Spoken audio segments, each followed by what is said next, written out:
Exam में आपका बहुत बहुत स्वागत है दोस्तों। ये देखिए 39वीं संयुक्त प्रारंभिक प्रतियोगिता परीक्षा जो है बीपीएससी का जो एग्ज़ाम हुआ है 1994 का ये क्वेश्चन है। तो इसमें हम देखेंगे, क्वेश्चन का डिस्कशन करेंगे, कितना क्वेश्चन पूछा गया है।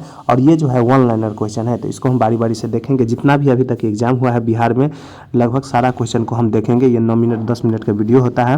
तो चैनल को सब्सक्राइब नहीं किया है, जल्दी कर दीजिए, वीडियो को लाइक कर दीजिए, दोस्तों को भी शेयर कर दीजिए। ये जो बुक है स्पार्क का बुक है बीपीएससी का।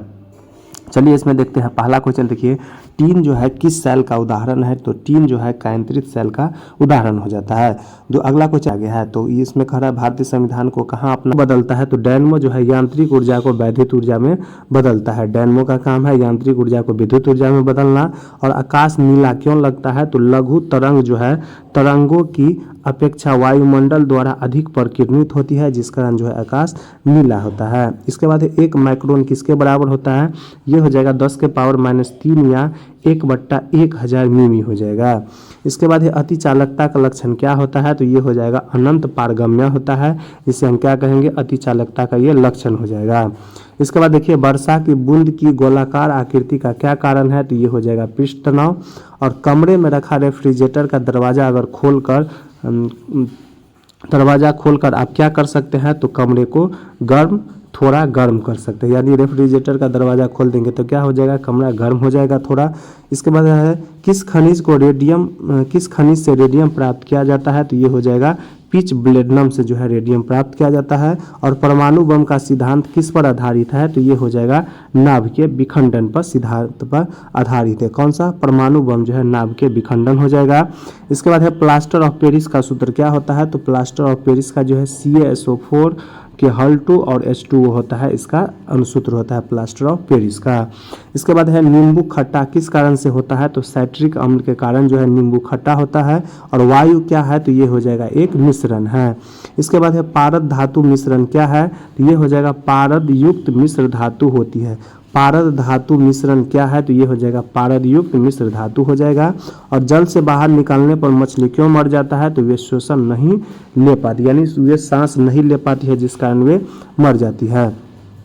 इसके बाद है मधुमक्खी कॉलोनी के सदस्य एक दूसरे को किस प्रकार पहचानते हैं? तो ये हो जाएगा नर्तक द्वारा, यानी एक प्रकार का नाच करता है। इसके बाद है मनुष्य के जीवन काल में कितने दांत जो है 2 बार निकलते हैं? तो ये हो जाएगा 20 दांत जो है। इसके बाद है मनुष्य की खोपड़ी में अस्थियों की संख्या कितनी होती है? तो ये हो जाएगा 8 हो जाएगा। और आधुनिक मनुष्य का हाल का पूर्वज कौन है? तो ये हो जाएगा क्रो-मैग्नन हो जाएगा। इसके बाद अगला क्वेश्चन देखिए, माँ पौधे की भांति पौधा किससे मिलता है? तो ये हो जाएगा बीजों से, तना काट से। तो माँ जो है, माँ जिस प्रकार से होता है उस प्रकार से जो है उस भांति जो है पौधा किससे मिलता है? तो बीजों से और तना काट से हो जाएगा। इसके बाद 80% से अधिक सेल में पाया जाने वाला पदार्थ क्या होता है? तो ये हो जाएगा जल हो जाएगा। और इंसुलिन किस पौधे से प्राप्त होता है? तो ये हो जाएगा डहलिया के जड़ों से। डहलिया के जड़ों से जो है इंसुलिन प्राप्त होता है। इसके बाद अगला क्वेश्चन देखिए, डॉक्टर हरगोविंद खुराना को किस आविष्कार के लिए सम्मानित किया गया था? तो ये हो जाएगा जीन के संश्लेषण के लिए। इसके बाद है संसार का सबसे बड़ा पुष्प कौन सा है? तो ये हो जाएगा रिफ्लेसिया जो है संसार का सबसे बड़ा पुष्प है। इसके बाद है तना काट आमतौर से किसके प्रवर्धन के लिए प्रयोग किया जाता है? तो ये हो जाएगा गन्ना का। और मटर का पौधा क्या होता है? तो ये हो जाएगा मटर का पौधा जो होता है एक प्रकार का शाकीय पौधा होता है। इसके बाद है विकास का मुख्य कारक क्या है? तो ये हो जाता है प्राकृतिक वर्ण हो जाएगा। और मनुष्य के शरीर में पैर की हड्डियां कैसी होती है? तो ये हो जाएगा खोखली यानी सरंध्री होता है। इसके बाद है छोटा नागपुर जनजाति विद्रोह कब हुआ था? तो ये हो जाएगा 1820 ईस्वी में। और गांधी जी का चंपारण सत्याग्रह किससे जुड़ा हुआ है? तो ये हो जाएगा तिनकठिया प्रणाली से। इसके बाद है अगला क्वेश्चन देखिए, तुलगुलान विद्रोह किससे जुड़ा हुआ है? तो ये हो जाएगा बिरसा मुंडा से। इसके बाद है मुंगेर के बढ़िया ताल विरोध का उद्देश्य क्या था? तो मुंगेर में जो है बढ़िया ताल विरोध हुआ था, उसका मूल्य उद्देश्य हो गया बकास्त भूमि की वापसी की मांग हो जाएगा। इसके बाद है बिहार बंगाल से कब पृथक हुआ है? तो 1912 ईस्वी में। और पटना उच्च न्यायालय की स्थापना हुआ है 1916 ईस्वी में। इसके बाद देखिए सन 1930 और 32 में बरही कांग्रेस के सफलतापूर्वक अंग्रेजी हुकूमत को किस जिले में नाकाम कर दिया था? तो ये हो जाएगा गया में। बहुत ही अच्छा क्वेश्चन है। 1930 और 32 में जो है बरही कांग्रेस ने सफलतापूर्वक अंग्रेजी हुकूमत को किस जिले में नाकाम कर दिया, तो गया में हो जाएगा। और भारत में खनिज उत्पादन में समृद्ध राज्य कौन सा हो जाएगा, तो ये हो जाएगा झारखंड हो जाएगा। इसके बाद हुंडरू जलप्रपात कहाँ निर्मित है, तो ये देखिए स्वर्णरेखा नदी पर निर्मित हो जाएगा और ये कहाँ हो जाएगा, झारखंड में हो जाएगा। इसके बाद स्टार टीवी का मालिक कौन है, तो ये हो जाएगा रूपटक मर्डेक हो जाएगा। स्टार टीवी का मालिक कौन हो जाएगा, तो रूपटक मर्डेक हो जाएगा, रूपर्ट मर्डेक हो जाएगा। इसके बाद है शाहतस जो विश्व का सबसे सुंदर गर्म और हल्का ऊन माना जाता है वह कहाँ पैदा होता है, तो ये हो जाएगा उज्बेकिस्तान में शाहतस हो जाएगा। इसके बाद भारत में कौन सा पहला विश्वविद्यालय है जो निजी व्यवस्था की देखरेख में है, तो ये हो जाएगा राजीव गांधी कंप्यूटर विज्ञान राष्ट्रीय विश्वविद्यालय हो जाएगा। इसके बाद भारत का राष्ट्रीय पशु जो हो जाएगा ये बाघ हो जाएगा। इसके बाद सिंधु सभ्यता किस युग के अंतर्गत आती है, तो ये हो जाएगा आर्ध ऐतिहासिक युग के अंतर्गत। इसके बाद 800 से 600 ईसा पूर्व का काल किस युग से जुड़ा है, तो ये हो जाएगा ब्राह्मण युग से हो जाएगा। और बोगाज कोई का महत्व किस लिए है, तो वहाँ जो अभिलेख प्राप्त हुआ है वे वैदिक देवी एवं देवताओं को वर्णित करता है। इसके बाद देखिए गायत्री मंत्र किस पुस्तक में मिलता है, तो ये हो जाएगा ऋग्वेद में जो है गायत्री मंत्र मिलता है। और संगम युग में उरेयूर किस लिए विख्यात था, तो ये हो जाएगा कपास के व्यापार का महत्वपूर्ण केंद्र था। क्या हो जाएगा, संगम युग में उरेयूर हो जाएगा।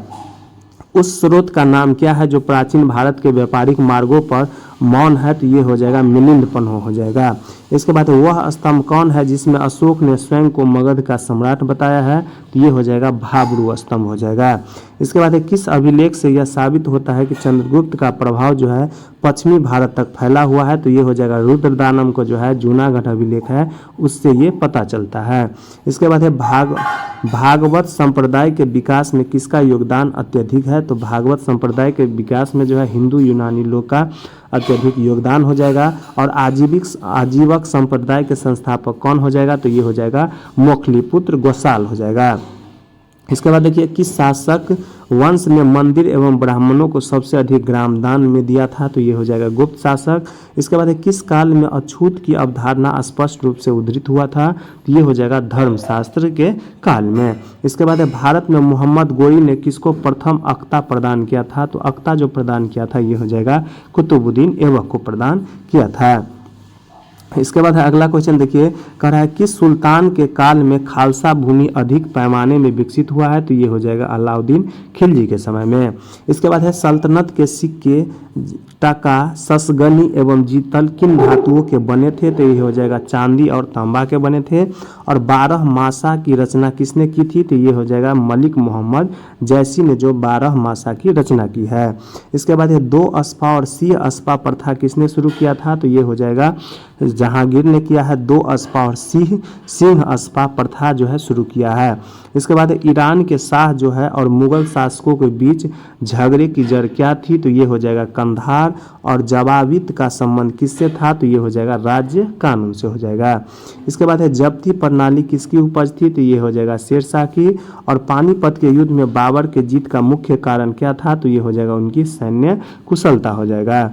इसके बाद है विजयनगर साम्राज्य की वित्तीय व्यवस्था का मुख्य विशेषता क्या थी, तो ये हो जाएगा बंदरगाहों से आमदनी।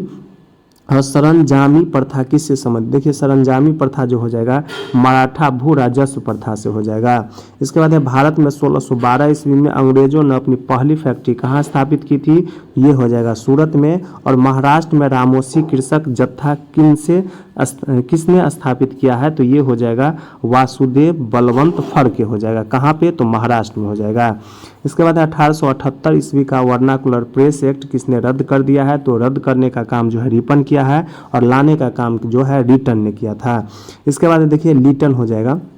अमेरिका में फ्री हिंदुस्तान अखबार किसने शुरू किया है, तो ये हो जाएगा तारकनाथ दास ने। कहाँ पे, तो अमेरिका में किया है। और गदर क्रांति छिड़ने का महत्वपूर्ण कारण क्या था, तो प्रथम महायुद्ध का शुरू होना था। इसके बाद देखिए किस अधिवेशन में होम रूल समर्थक अपनी राजनीतिक शक्तियों का सफलतापूर्वक प्रदर्शन कर रहे थे, तो ये हो जाएगा कांग्रेस के 1916 के लखनऊ में जो अधिवेशन हुआ था उसमें हो जाएगा।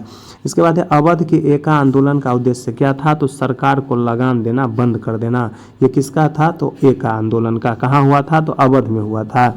इसके बाद देखिए 1920 की खिलाफत कमेटी की सभा जिसने गांधी जी को असहयोग आंदोलन के नेतृत्व को संभालने का अनुरोध किया था, वह किस शहर में हुई थी, तो ये हो जाएगा इलाहाबाद में। इसके बाद है सन 1917-18 में अहमदाबाद में गांधी जी द्वारा चलाए गए सत्याग्रह में किसने हिस्सा लिया था, तो ये हो जाएगा औद्योगिक कर्मी ने। और इंडियन अनरेस्ट जो है एक किताब है जिसका लेखक कौन हो जाएगा, तो ये हो जाएगा वैलेंटाइन सेरोल हो जाएगा।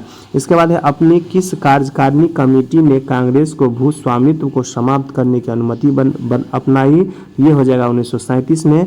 और आयन है किसके दिमाग की उपज थी और किसने इसकी स्थापना की थी, तो ये हो जाएगा डॉक्टर मोहन सिंह। इसके बाद है नाई धोबी बंद सामाजिक बायकॉट का एक स्वरूप था जो सन 1919 में किसके द्वारा चलाई गई, तो ये हो जाएगा किसानों द्वारा प्रतापगढ़ जिले में चलाया गया था नाई धोबी बंद सामाजिक बायकॉट आंदोलन।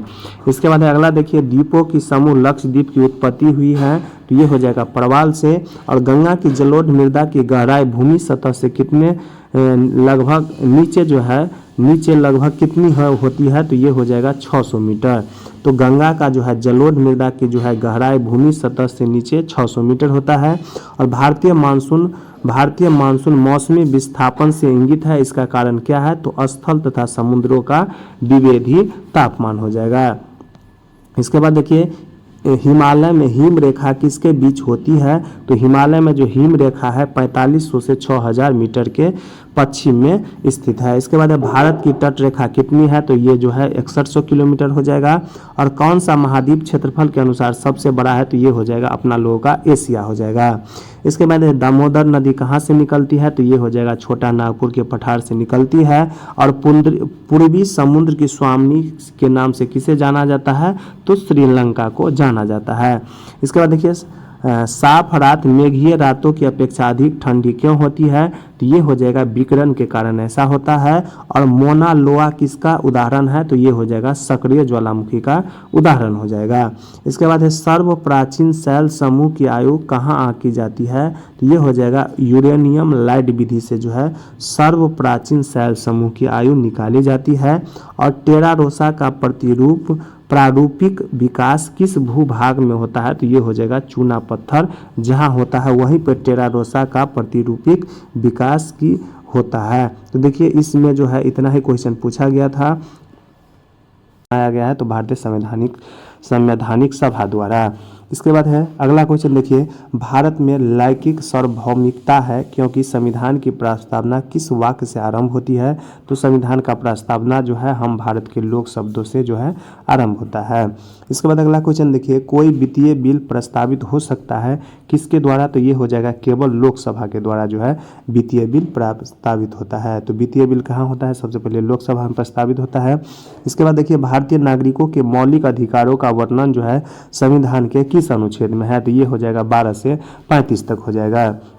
इसके बाद है पंचायती राज किस सूची का विषय है, तो ये हो जाएगा राज सूची का। और भारतीय संविधान के कौन सा अनुच्छेद राज्य की सरकारों को ग्राम पंचायतों को संगठित करने का निर्देश देता है, तो ये हो जाएगा अनुच्छेद 40 हो जाएगा। इसके बाद है न्यायिक पूर्णावलोकन का अर्थ क्या होता है, तो उच्चतम न्यायालय किसी भी राज्य के कानून को अवैध घोषित कर सकता है, तो यही हो जाएगा न्यायिक पूर्वावलोकन होता है। इसके बाद अगला क्वेश्चन देखिए कल्याणकारी राज्य का आदर्श कहाँ वर्णित है, तो ये हो जाएगा राज्य के नीति निर्देशक तत्व में वर्णित है कल्याणकारी राज्य का आदर्श हो जाएगा। इसके बाद देखिए लोकसभा के स्पीकर का निर्वाचन कौन करता है, तो ये करेगा लोकसभा के सभी सदस्यों द्वारा जो है स्पीकर का चुनाव होता है। इसके बाद है अगला क्वेश्चन देखिए चुनाव नहीं होगा इसका निर्वाचन होता है, लोकसभा अध्यक्ष का जो है निर्वाचन होता है। इसके बाद अगला क्वेश्चन देखिए भारत के राष्ट्रपति को उसके पद से कैसे हटाया जा सकता है, तो ये हो जाएगा संसद के द्वारा महाभियोग द्वारा हटाया जा सकता है अनुच्छेद 61 के तहत।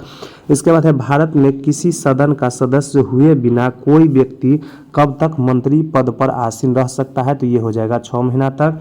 और अगला देखिए, संसद के 2 सत्रों के बीच अधिकाधिक अंतराल कितना होना चाहिए, तो ये हो जाएगा 6 महीना होना चाहिए। इसके बाद है, भारत में प्रजातंत्र किस तथ्य पर आधारित है, तो ये हो जाएगा जनता को सरकार को चुनने तथा बदलने का अधिकार प्राप्त है। तो जनता को जो है सरकार को चुनने और बदलने का बिल्कुल अधिकार है। इसके बाद देखिए, राष्ट्रपति राष्ट्रीय आपात की घोषणा कब कर सकती है, तो ये हो जाएगा हथियारबंद विद्रोह के आधार पर, और हो जाएगा बाहरी आक्रमणों के आधार पर, और युद्ध के अभाव पर हो जाएगा आधार पर। ये 3 जो है मेन पॉइंट है जिससे जो है राष्ट्रपति आपातकाल घोषित कर सकता है। हथियारबंद विद्रोह अगर हो जाएगा, देश के अंदर बाहरी आक्रमण हो जाएगा, और युद्ध के आधार पे। इसके बाद है, भारत में नियोजित अर्थव्यवस्था किस पर आधारित है, तो ये हो जाएगा समाजवादी व्यवस्था पर हो जाएगा। और भारत में आय का सबसे बड़ा स्रोत क्या है, तो ये हो जाता है चुंगी कर हो जाता है। इसके बाद है, विभाजन के कारण जो है भारत का कौन सा उद्योग सबसे बुरी तरह प्रभावित हुआ है, तो ये हो जाएगा जूट और रुई उद्योग जो है सबसे ज़्यादा प्रभावित हुआ है भारत विभाजन के बाद। इसके बाद है, 8वीं पंचवर्षीय योजना में किसको प्राथमिकता दी गई है, तो ये हो जाएगा रोजगार को जो है प्राथमिकता दी गई है। इसके बाद अगला क्वेश्चन देखते हैं, इसमें भारत में किस उद्योग में सर्वाधिक लोग कार्यरत है, तो सबसे ज़्यादा जो भारत में रोजगार मिला है वो हो जाएगा कपड़ा उद्योग में। इसके बाद है, भारत की राष्ट्रीय आय का मुख्य स्रोत क्या है, तो राष्ट्रीय आय का मुख्य स्रोत जो है सेवा क्षेत्र होता है। इसके बाद है, भारत किसका सर्वश्रेष्ठ उत्पादक और उपभोक्ता है, तो चाय का जो है सर्वश्रेष्ठ उत्पादक भी है और उपभोक्ता भी है। इसके बाद है, भारत में प्रथम उर्वरक संयंत्र कहाँ लगाया गया था, तो ये लगाया गया था सिंदरी में, और सिंदरी कहाँ हो जाएगा, झारखंड में हो जाएगा। इसके बाद है, अगला क्वेश्चन देखिए, एक सामान्य शुष्क सेल में विद्युत अपघटन कौन होता है, तो ये हो जाएगा जस्ता जो है विद्युत अपघटन होता है। इसके बाद देखिए, डायना